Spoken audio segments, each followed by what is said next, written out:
On this podcast, you'll find interviews with high-performing, successful individuals in life sciences.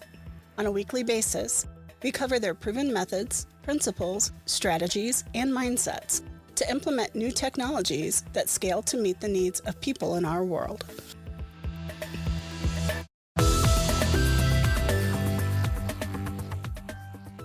Hello and welcome to the next episode of Life Science Success Podcast. Before we hop into our episode today with Tarun Mathur, I wanted to just play a quick message from our sponsor. This episode of Life Science Success is brought to you by D3 Digital Media Marketing. Dive into the digital world with confidence and creativity on your side. D3 Digital Media Marketing is your all-in-one solution for making a lasting impact online. From the vibrant, engaging world of social media marketing, podcasts, and webinars, to the strategic depths of website development, SEO, pay-per-click, email, and content marketing, we tailor our approach to fit your unique brand story. Let's elevate your presence, connect with your audience, and drive success together. Your digital journey starts here. Visit d3digitalmedia.com to learn more. This episode. And so with that, I'd like to welcome Tarun Mathur, a visionary leader in digital transformation for the life science industry. He has over 2 decades of experience. Tarun is the driving force behind Indegene's innovative AI and machine learning solutions that are revolutionizing the pharmaceutical life cycle. So with that, welcome, Tarun. Hi, Don. Real pleasure to be here. Yeah, it's great to have you here as well. And, I really look forward to our conversation because I feel like AI is at the center of so many things that we're going to do. But before we get too far into the journey, I'd like to just give you a moment to, tell listeners a little bit about yourself and what is your background and what led you to the life sciences industry. Sure.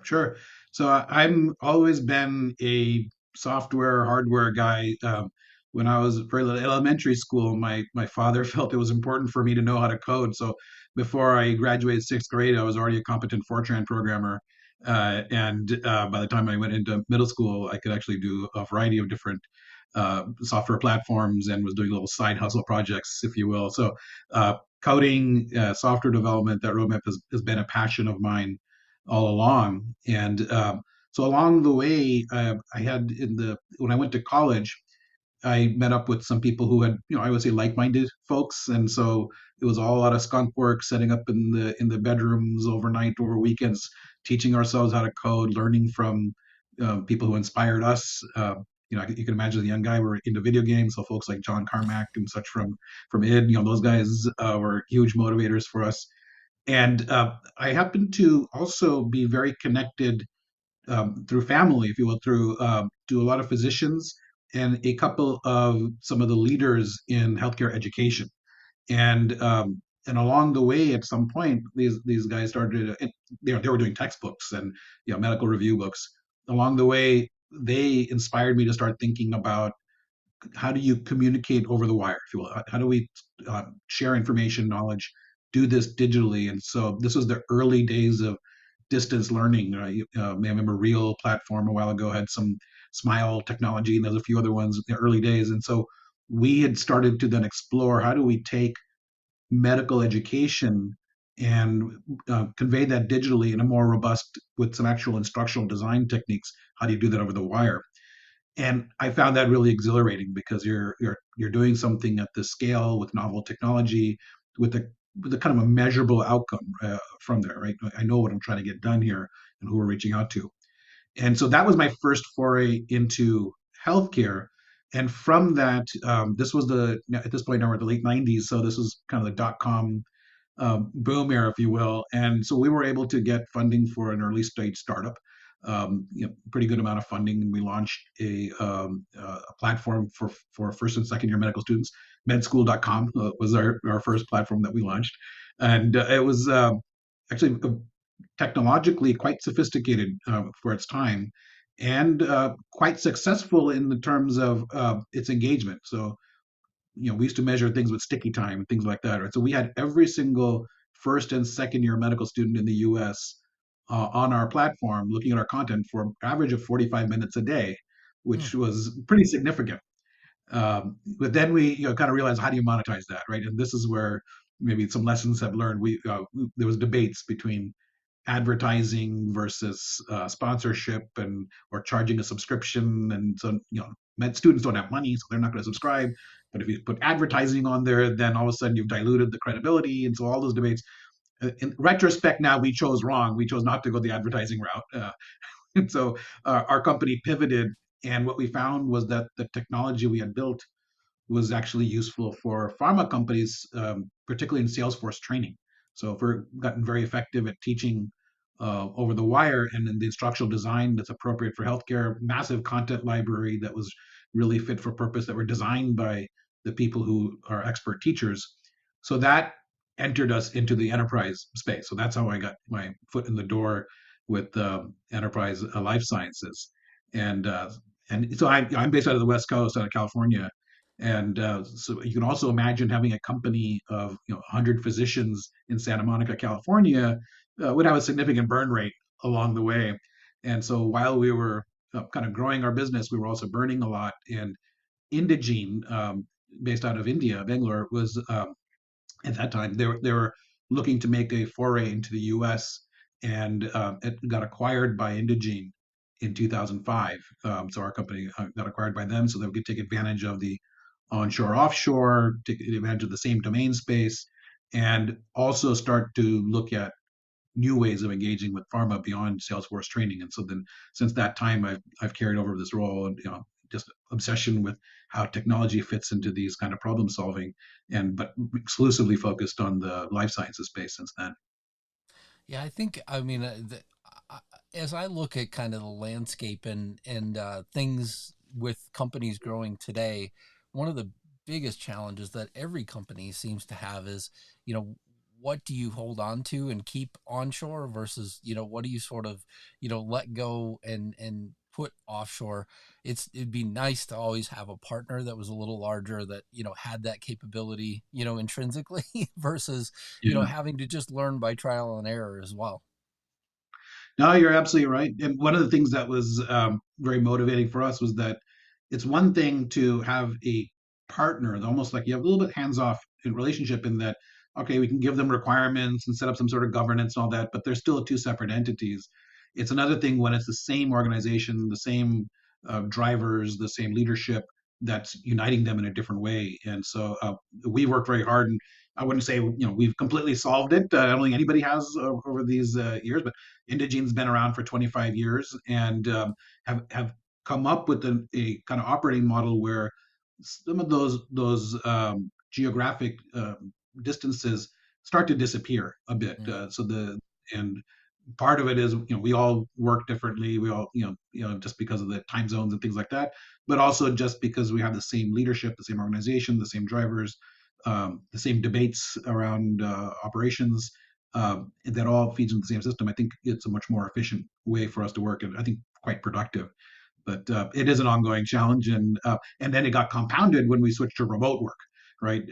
So fortunately, when COVID hit, at least for Indegene, we were already prepared in some sense, because the idea of having these different geographies, we already set up systems of collaboration for people across different areas. We had to scale that up in a big way, but fortunately, in our case, that was actually relatively painless, making that transition. But now today, as a company is scaling up, it's 2024 right now. We Indegene went public in April of this year, and so now we're starting to see this kind of hockey puck again around scaling, and the people's lifestyle changes, having to work remote, or now doing a little bit of back to the office work. That's the next level of operational challenges for us.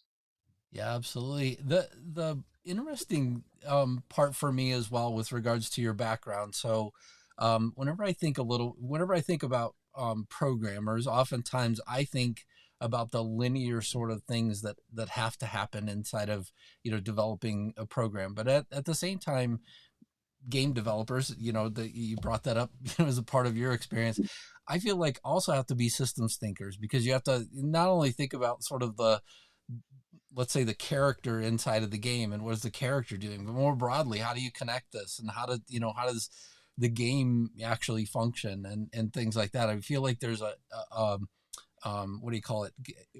Two levels of things that have to happen. But I want to tie this back to your experience as a futurist and an innovator as well. How do all these things sort of shape your approach in terms of digital transformation and life sciences? How do they contribute, and how do they also help you with regards to your thinking in the industry? Yeah, that's actually a good analogy put there. What I learned, and especially over the years as I've gotten more and more advanced in my understanding of the core technologies and how to use them, I've actually learned to step back from it. Actually, my perspective is I try to make the technology invisible, and it's just a tool in the end. And so whenever we look at where we're investing our tech R&D money, the discussion I would say is 80% not tech related. It's really around what are the outcomes we're trying to achieve, what will it take to get there, what are the other constraints around this, and then we work backwards and then figure out, all right, what tools do I need to make this happen? And that's finally where the engineering and tech comes in. And I've learned a greater appreciation for that way of thinking and and designing solutions over the years. As an engineer, it's always the first thing is, oh, there's this brand new cool model.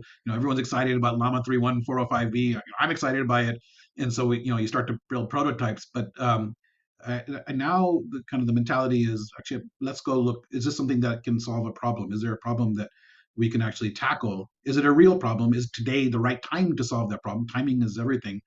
And if it is something that has legs, and in our industry, life sciences, it's not as simple as building a product and deploying it. You have business processes, you have operational changes, right? Change management, change strategy, all of those are critical. Are those feasible? Can we look at those constraints and then build the tools and use them to get there? And the level of appreciation, how you make that real, that's probably been my biggest role in the company. I do write code every day. So even now, we have 6,000 employees, but I still like to write code and review code every single day to keep grounded. But it's really looking more at what can we solve? Is it the right time to solve it? Is it pragmatic? Is it feasible? And today, at this point in time, luckily there's a huge inflection point happening in our industry. We're seeing that things that were maybe made sense on first principles to change in the past, but didn't happen because there was no real motivation beyond that, right? That there maybe wasn't the economic pressure, there wasn't the patient or caregiver pressure. Some of those things are changing today, and so that's also been a kind of fuel for what we've been doing and what my team's been investing in. So I do want to transition a little bit as well in terms of your reasoning behind wanting to focus around AI applications as well. What sort of led you to wanting to focus on AI and how it's applied? Yeah, so AI, and we kind of split AI into, it's funny to call it traditional AI, with the models we used to build prior to these LLMs going mainstream, and versus what we're doing now. But it's been actually embedded within healthcare in various ways, over the years. And we're dealing with large amounts of data, unstructured data, sparsity of data in some cases. And how do you analyze that? How do get more insights out of it? You can't always just grow an army of people to analyze it, and also that people want to have those tools to augment them. So the AI journey began very early on, even with simple NLP. Right, when I go all the way back to my early Salesforce training systems, even though these were basically video, slides, audio with the transcript in there, we started to fold in some NLP into there to actually give folks insights and answers to questions and feedback, and a little bit in there to give a better experience. Today, we're actually looking at some of the drivers. What are patients asking for? What are caregivers asking for? What are regulators asking for? And the ability for them to derive more accurate, trustworthy, and useful information out of an ever growing, diverse set of data that has issues in terms of quality. That's blowing up. That's becoming very big as we're moving to more and more rare diseases.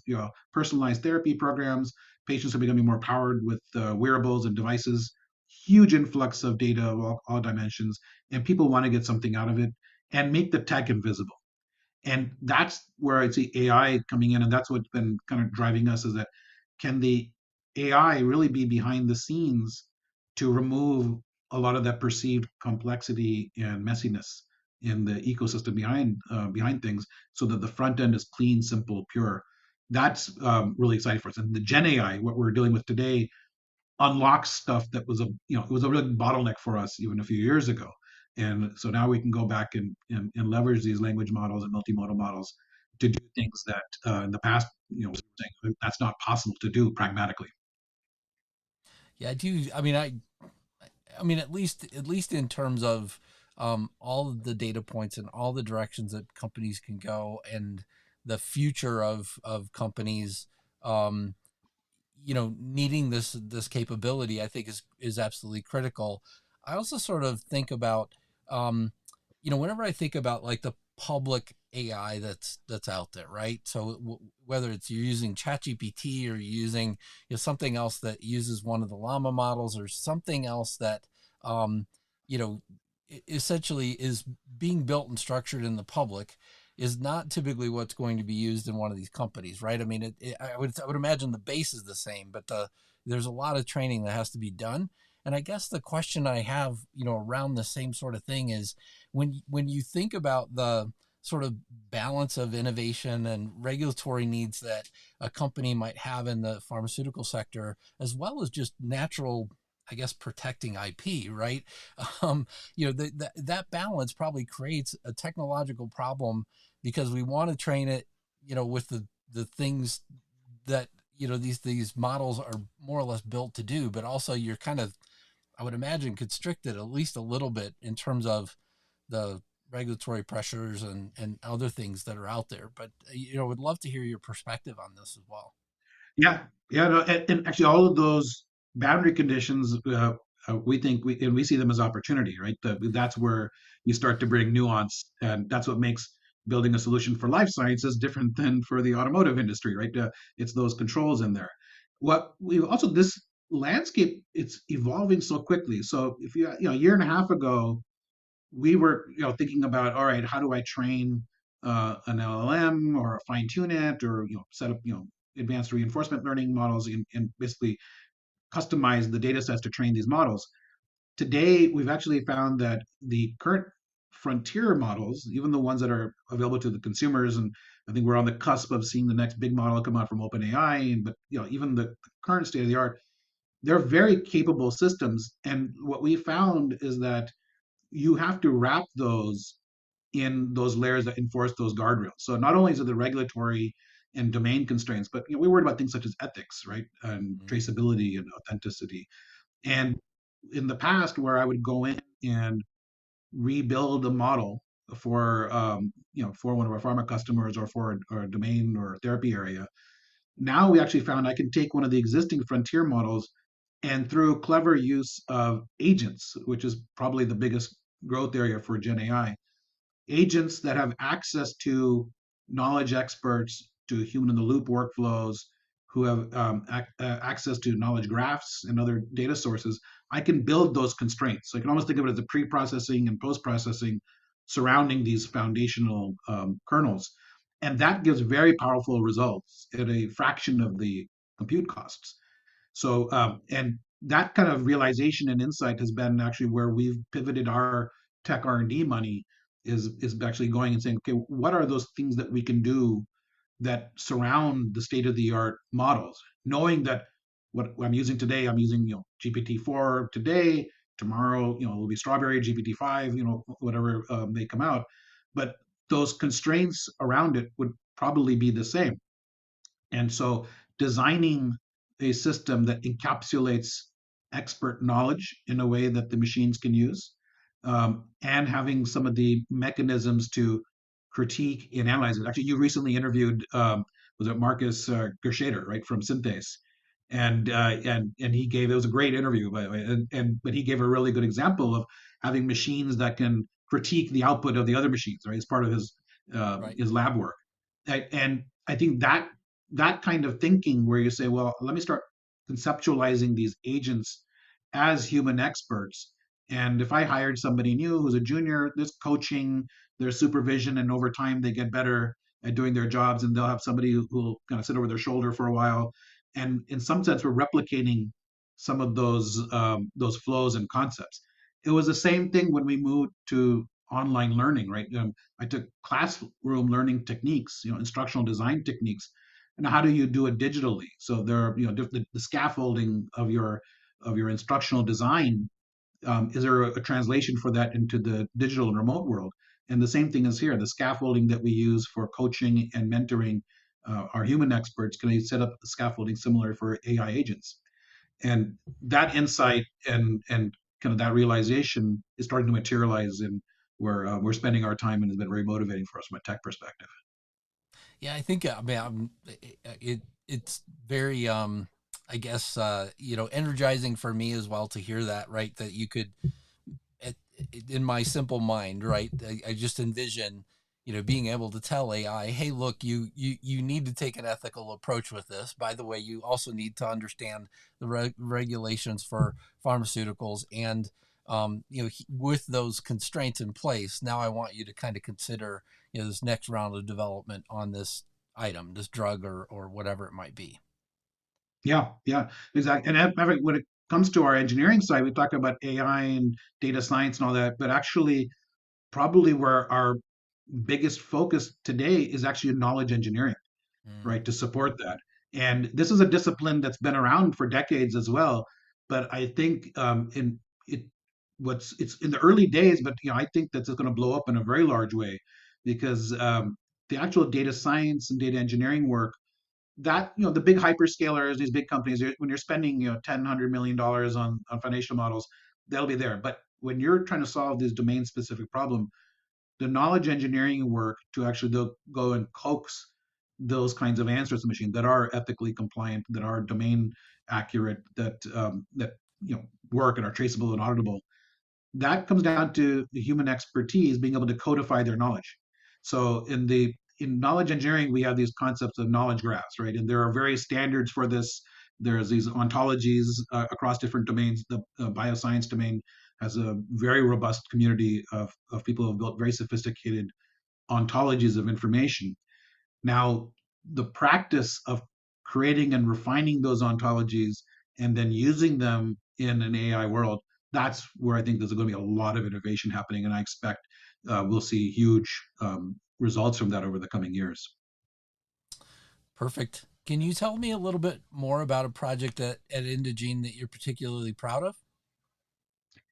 Yeah, so there's a customer facing project that we did some time ago. So this is pre-Gen AI, but it feeds into the Gen AI story. So we deal a lot with content, and you're a digital marketer. You can appreciate that building commercial content. It's a lot of work.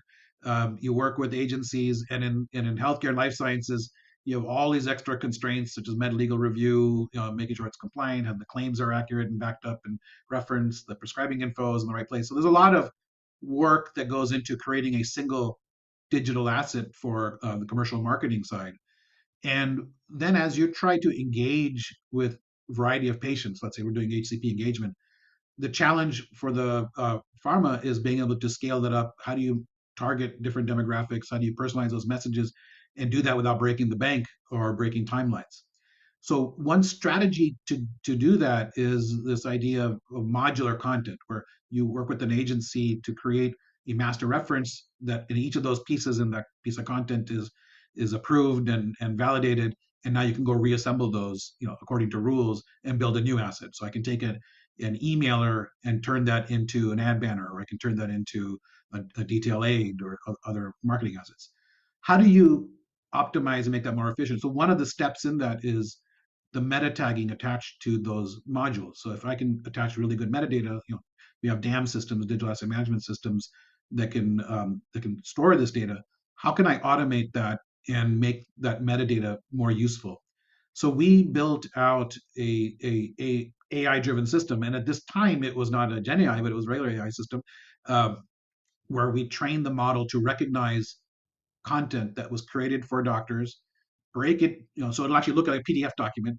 It'll find all the relevant chunks in there, break them down into reusable chunks, meta tag them in a significant amount of depth and store that into a DAM system. And then we had authoring tools that, okay, I'm going to be targeting cardiologists on the East Coast with this size of practice. The system would then recommend what components to go and assemble into there, and a human would take it forward. The reason I'm particularly proud of that is, yes, it's successfully deployed, and today it's still used. But what was interesting is the way it was done. And this is where we talk about the intersection of domain and technology. In order to build that system, we had to train the system with, here are examples of what HCP targeted content looks like across all these different therapy areas and pharma brands. And we had to have real experts annotate those assets so that the system is trained on accurate, correct, and useful information. So the real kind of exciting part of it, and the part that was very motivating, was that designing the system on the back end to create that workflow that allowed our subject matter experts, our digital marketers, to log in and very easily and conveniently annotate, markup, and collaborate on this source data that we have. And then the back end, the engineers, the data scientists, they'll go and they'll build the model from it. So that union, that intersection, and materializing that in a very efficient way. So we had 15 people annotated 100,000 assets in, I would say, a very short window of time because of how elegant that system was put in place. So that was number one. The number two is that's led into today's world. I talked about knowledge engineering and knowledge graphs. That same philosophy and approach we're using at the next level, saying, now, how do I have the AI understand a clinical trial protocol or a CSR document? Highly complex, very rich documents, but I want them to understand it in a way that is actually useful. So being able to have these domain experts codify their knowledge into these knowledge, it's the same idea, right? It's a completely elevated level of difficulty, but the idea is the same, and that was very, very exciting for me, and probably one I'm most proud of is in that how we actually demonstrated the intersection of domain and technology.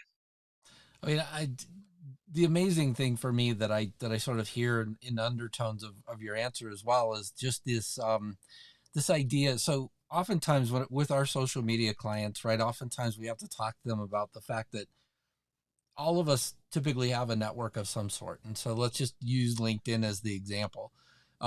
That network, the warmer it is by continually feeding them content over and over again by you, helps to keep them sort of engaged with your particular organization.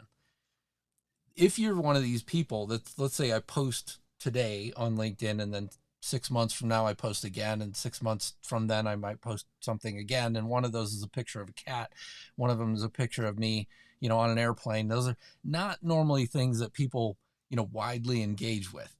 However, if every single day, if you're feeding your audience something that sort of contributes more and more to the thing that you're doing that you would want them to be interested in, whenever you have that one thing that you really want to send them, they're already warm. They typically get stuff from you all the time.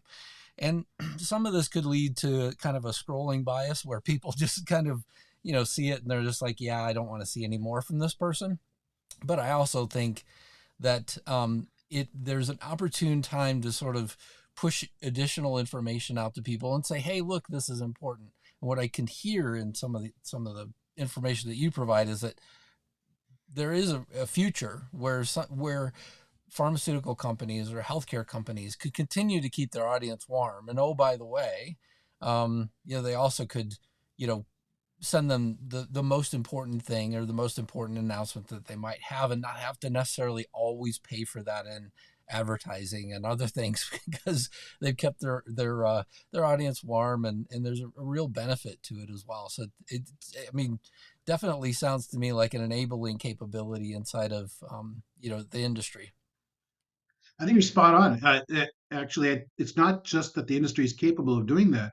I think you have patients, caregivers, and other stakeholders in the community who are expecting that. They're saying, look, we want to be kept warm, but don't overload me, don't saturate me with information I don't need.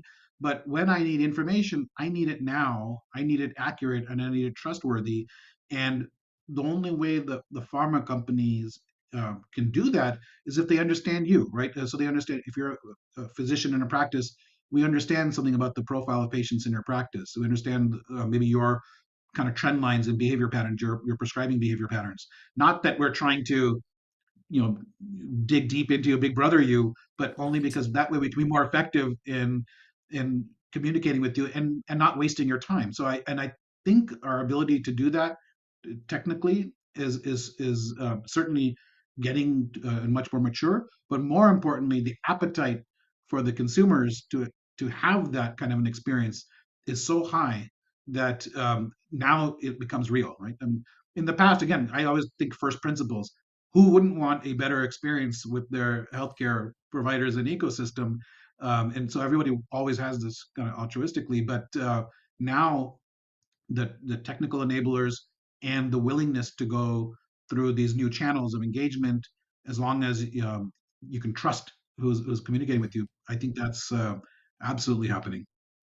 Yeah, I mean, having the information and being able to send people really what they need is ultimately what I think most companies, want. I know that there's this big brother sort of, also concept that's out there, but I mean, the reality is, I mean, I always find it funny. My wife and I will discuss something, then lo and behold, there'll be advertisements and emails and other things that arrive. Our phones are always listening. We have other devices in our homes that are listening.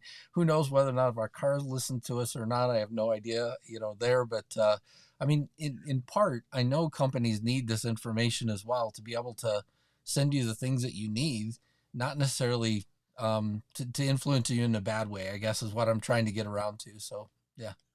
Yeah, I agree. I mean, yeah, like you said, we all live in I have exactly the same experience. We know our TV is listening to us because I know my wife and I have had conversations about a vacation trip, and I know we only just discussed it, yet we started getting emails about, tickets and airlines to that location. So we know they're listening out there. So you have to kind of be aware of that. But so the key thing, and especially in the life science and healthcare space, we do have to pay a lot of attention to the data privacy, security, transparency, and that is an area that needs a lot more maturity. I think Apple's done a good job in making that a high priority for them. If you saw their product announcement, but a big centerpiece was around their private cloud, but it's really around, look, we're taking strong measures to keep your data private and secure. Nobody has access to it other than your algorithm.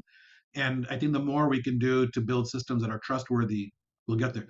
I'm seeing, and maybe you see this on the digital marketing side as well, but the trend line, we use Google search, we go to product websites, marketing websites, but there's a future going forward where your primary source of information will actually be something like a chat GPT, right? Or you mentioned, we talked earlier about perplexity. So now as a digital marketer, you're tasked with building content not for your end customer, but for the AI agents to go and trust you and learn from that so that they can go and relay that back to their customer. So that's a whole new world of content development, digital marketing, and I think more and more the big frontier models that are consumer facing, they're facing a lot of pressure to make sure that whatever they index, whatever those things are trained on, are ones that are trustworthy sources. All kinds of malicious applications, and there's very famous poison attacks on these LLMs, right? You could go and create a website of false data and force ChatGPT to learn that, right? And so I know that OpenAI has taken measures, and Anthropic has taken measures, all these companies taking measures to vet that. So on the digital marketing side, not just on healthcare and life sciences, but I think very prominently so there, but across all industries, how you develop content for AI agents to go and convey that to customers and make your content trustworthy, perceived as trustworthy, is a major area of focus. Yeah, absolutely. That kind of brings me to my next question. Before I ask it, I do want to provide anybody that's listening. Tarun just mentioned Perplexity. It's one, in addition to Chat GPT, you can go to perplexity.ai and essentially use their model, use it for free, and then buy it if you want. And the same thing with Claude, that's Anthropic. So yeah, essentially you can go search out these models and go give them a try and ask them questions and learn both their limitations as well as their their uses. So we challenge anybody that's listening or watching to go and do that. What are some of the biggest challenges that you see facing life sciences in the next 5 to 10 years? So over this kind of longer term horizon, one thing we're actually looking at is today we see life sciences organizations figuring out what's the change management they need to go through in order to deal with the business pressure. So I mentioned earlier about patients and caregivers having new demands and expectations from pharma, but you also have regulatory and legislative. So the Inflation Reduction Act here in the U.S. is putting pricing pressure. So from all these different sides, pharma companies are facing some challenges, and so they're trying to figure out how can I solve some of these things today? And that's triggering business process changes, change management. That's really, really difficult in, especially in enterprise pharma. And then what technology goes into that in order to facilitate those changes? And that's where Gen AI has been making its big kind of entryway. And so I see a lot of companies saying, okay, I'm investing in these technologies today to drive some of this change management. Now, if I look at the time window you talked about, is a very real possibility that in the next 10 years, AGI will come out, right, in some sort of meaningful way. So, artificial general intelligence, which has the potential to fundamentally disrupt the entire pharma business model. And so, everything we think about from early stage drug discovery all the way through commercialization and post commercialization support could potentially be rethought of in a very dramatic way if AGI comes to be adopted. And I think our industry is rightfully so slower to adopt, so maybe 10 years is optimistic. But nevertheless, it makes sense for us to today be technology centric, thinking about how do I use technology today to solve these real world pressure points today. But are those the building blocks towards a AGI future so that knowing that 10 years from now, 15 years from now, the business model is potential, is up for disruption? Am I prepared for that, or is that going to come at you from the left? So I think the challenge in pharma companies today is how do I deal with today's technology needs, especially with the landscape that's evolving so quickly. We have a tracker where we look at the different announcements on the Gen AI side, and it's pages long, month to month. So every month you actually go through and we build this dashboard, and it's a lot of work just to keep up on these are the new models, these are what they're capable of, these are the problems with them, these are what works with them. Actually, just this morning, Mistral launched their new multimodal model, 12B parameter, which can generate content. So now, what's that going to mean for commercial content development? Maybe that's a good one or not. Who knows? But that keeping up with that pace of technology changes while thinking about change management, change disruption, and the future of AGI, that's a tough problem. So I know that many organizations are restructuring themselves. Their tech dollars are moving from traditional business silos into new COEs, new functional areas that are mandated to look at this. But it's definitely a big hurdle to cross. Yeah, yeah. I mean, definitely.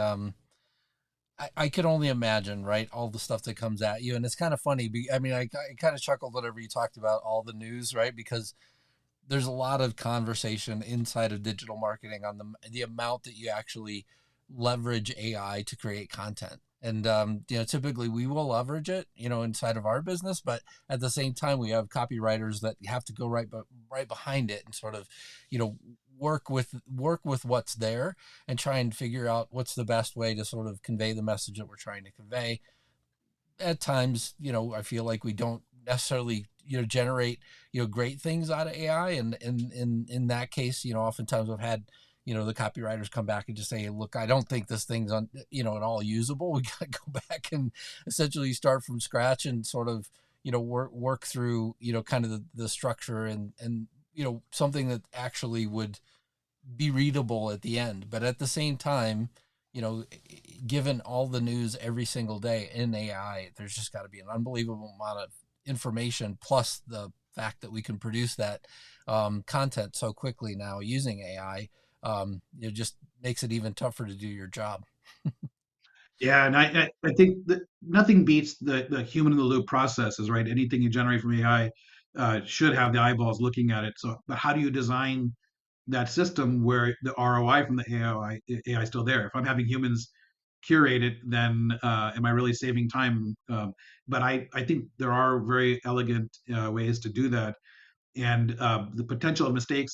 You gave an example also in an earlier interview. I don't remember which one, but a resume that had was clearly written by ChatGPT, and it even had the ChatGPT comments still in Right, it. right, Just someone just exactly. copy pasted it into it, Right. right? Yeah. So that kind of thing shouldn't happen, right? And so putting in place these workflows, using the experts for what they're best at, right? And Mhm. maybe we're moving to a world where expertise is more about critiquing, reviewing, and analyzing, not necessarily generating. That may well be the case, but I think that's essential and will be for a long time to come. Yeah, absolutely. Can you tell me a little bit about Indegene's approach to blending domain knowledge with technical solutions? Yeah, and that's been a hallmark of the company since we were launched. So our CEO has always made it clear that Indegene isn't a company that's going to grow based upon FTEs or headcounts. We'll find other metrics because we think the world is a bit differently. And for us, and especially to remain relevant in this industry, operating at that intersection of domain and technology is critical.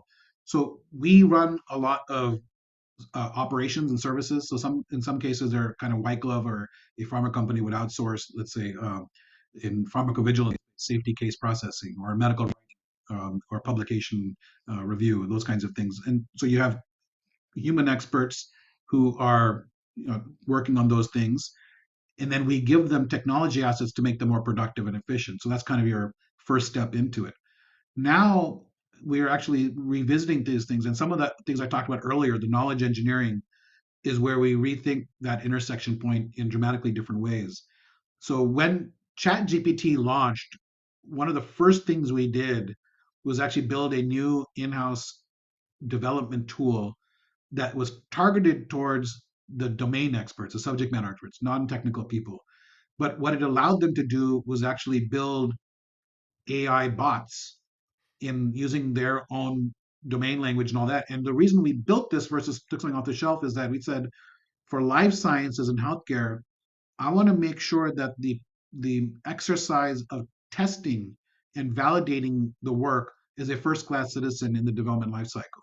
So as you're kind of creating and authoring your, I guess we call it prompt engineering still, right? But as you're building out these prompts, you're actually testing and validating them against a set of well-established heuristics that are appropriate for domain.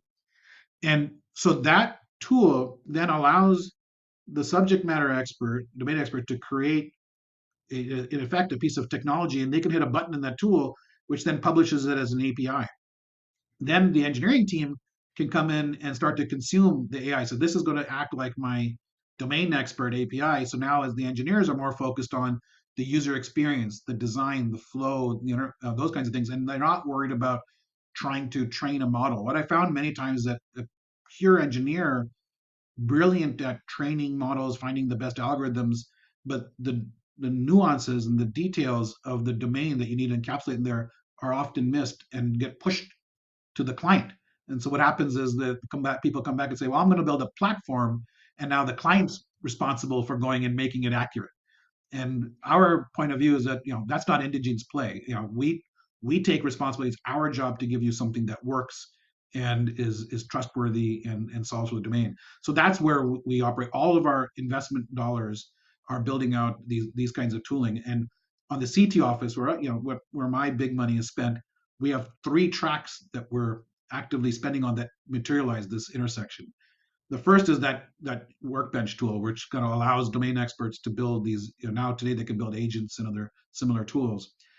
The second one we saw was around the data itself. So we talk about this massive influx of data, the sparsity, the diversity, but then more importantly, we're seeing that if I want AI to use my enterprise data, there's this impedance mismatch between the two. There's usually a lack of a shared grammar between them. So does the AI really understand what's in my data lake? And if I look at large enterprises, they have very sophisticated and robust enterprise data systems, but they weren't built with that in mind.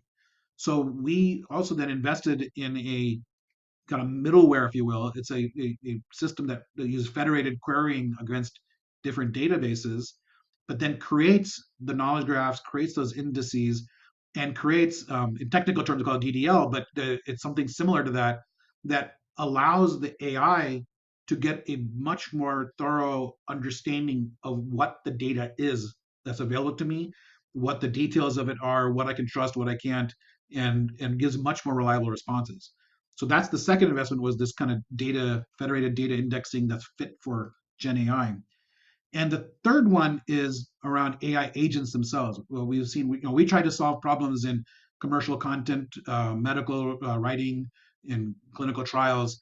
So what we found is that having an ecosystem of well-tuned, fit-for-purpose AI agents, that this is an expert on understanding just how to parse and understand a protocol and answer questions against that protocol reliably.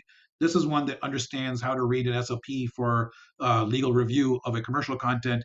Its agent's really good at that, but it doesn't do other things, right? So we've built this collection of agents and an orchestrator to kind of orchestrate their communication, and that is actually fueling almost all of our IP today. So those three things are also where you see that intersection. Every one of those relies upon real domain experts, subject matter experts, to curate, evaluate, critique the technology on an ongoing basis. And that's where we see this intersection going. And I call that knowledge engineering a big part of it, because that's finally, at the end of the day, what they're doing. And that's where we're putting our investment in that intersection. Seems like it's such a critical thing to do as well, just based on my own personal experience with using some of the public AI capabilities that are out there, because I feel like by the time you get it trained well enough, all of a sudden the AI seems to start hallucinating in ways that you didn't want it to necessarily start doing. And then now you've got to either figure your way back, or you start over again. And it's, but for something that is fit for purpose, it just seems to only think one way, and only help you in terms of solving that particular problem that you're looking to solve. And yet, if you want something else, you could always go to something that is broader. But at the same time, we don't always need it to have the most broad knowledge about every single thing that's out there in the world. So, yeah. Yeah, no, exactly right. So when you go fit for purpose, we can actually specifically instruct those agents that if someone asks you something that you're not comfortable answering, just say, this is outside my wheelhouse, right? This is, go look somewhere else, right? And that's the advantage of being able to do that. And I think even today, the frontier models themselves, like I said, we don't have AGI today, right? So I don't think anyone can claim you can build an agent today that does everything. So it makes sense to narrow the scope. Now, how narrow is it? That's a moving target. For us, we've picked very narrow slices because we can trust that, we can evaluate that, and we can have back end human experts who are constantly monitoring, right? The observability of these and their performance is something that you can actually track and measure. And so that's where we're at today. Like in 10 years from now, maybe it doesn't matter, right? Maybe 10 years from now, there'll be some super intelligence that it takes it all for us, but that's not the world today. Absolutely. What emerging technologies are you most excited about? So there's a few. Certainly, the evolution of these multimodal models and the compute infrastructure to drive down the cost and availability. There's some very interesting techniques on how to take these very huge models and condense them or get them in a way to work in smaller footprints, which I think is exciting, not only because it reduces cost and increases performance, but the idea of having those things come down to our devices, right? We see, Apple's talking about it with Apple Intelligence. We've seen Microsoft, Apple, Meta, and a few others come out with these small models, and every generation of those little tiny models become much, much more capable. So very exciting to see where we go with that. But outside of this kind of Gen AI landscape, I'm actually very excited by metaverse, the opportunities there. I don't know if that's emerging or new. I wouldn't, maybe it's not, but I have here my Oculus Pro and the different headsets here. Not just because of the eye candy piece of it, which is nice, but I think as this Gen AI world evolves and we start to have these more AI based agents, having them take form, right? Whether it's through robotics and machinery or through virtual environments and characters through metaverse. And as get simple, lightweight devices that I can start to interact with AI, interact with machines in a much more human way.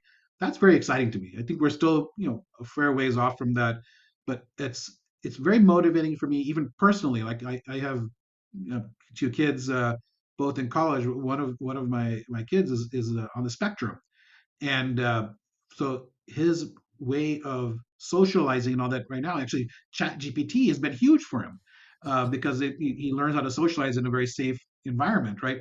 And so the idea of then having more immersive experiences and kind of take it to the next level, to me, is a very exciting thing. I've seen him progress just from this experience with a chat tool. I can imagine what would happen with something more immersive. So I'm pretty excited by that technology as well. Yeah, I mean, I'm completely blown away by a lot of the AR and VR capabilities, and look forward to, you know, more and more abilities to interact with, humans that aren't necessarily, right in front of you. Certainly FaceTime has become a, big way to sort of communicate, to people that are far away, but at the same time, there's a lot of other uses for technologies like that as well. Tarun, Yeah. what inspires you? So I get inspired through a couple. One is actually it's by observing a lot. So like I mentioned, I have two kids, and um, I just like watching how they behave, and that usually triggers some ideas in me. Years ago, I met with somebody who was in the children's toy industry, and so they talked about when they were designing new toys, they have these I won't call them labs, but basically these method they call it analyzing play patterns. How do children play with the toys? And they learn from those play patterns, and that influences the product design.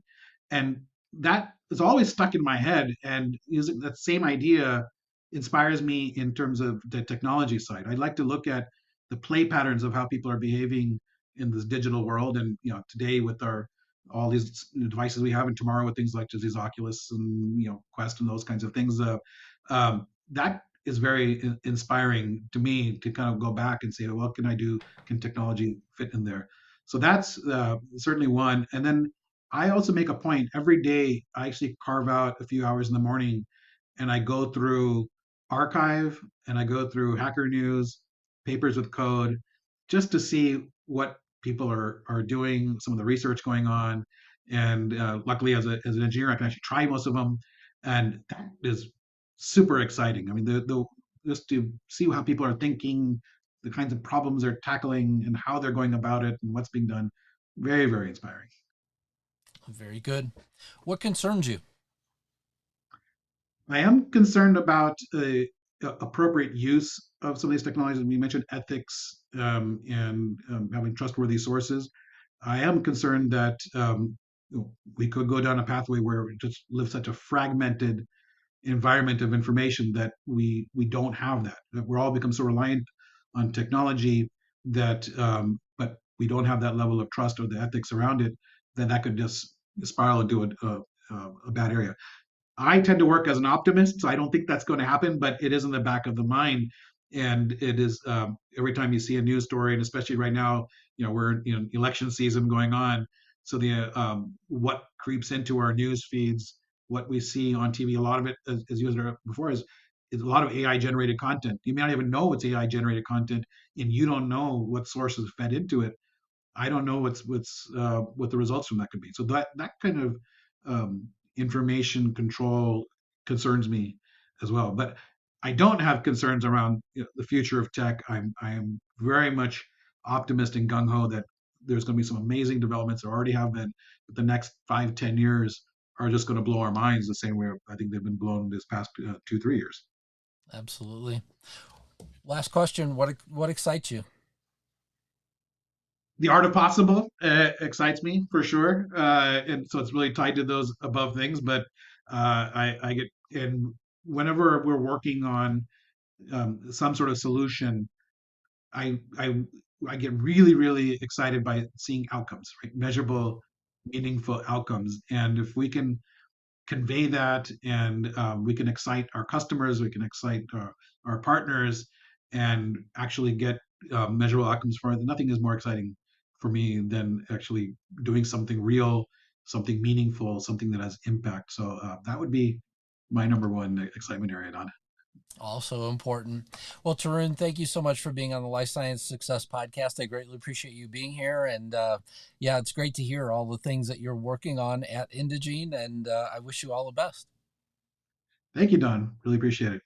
Thank you for listening to Life Science Success. For complete details about this podcast, including show notes, how to get in touch with guests, and more episodes, please visit www.lifesciencesuccess.com. If there's someone you'd like for us to invite to the show as a guest, please let me know by sending me a message at the podcast website. Please click subscribe on your favorite podcast app, share the podcast, or tell a friend about it, and last but not least, rate the podcast. Thank you again.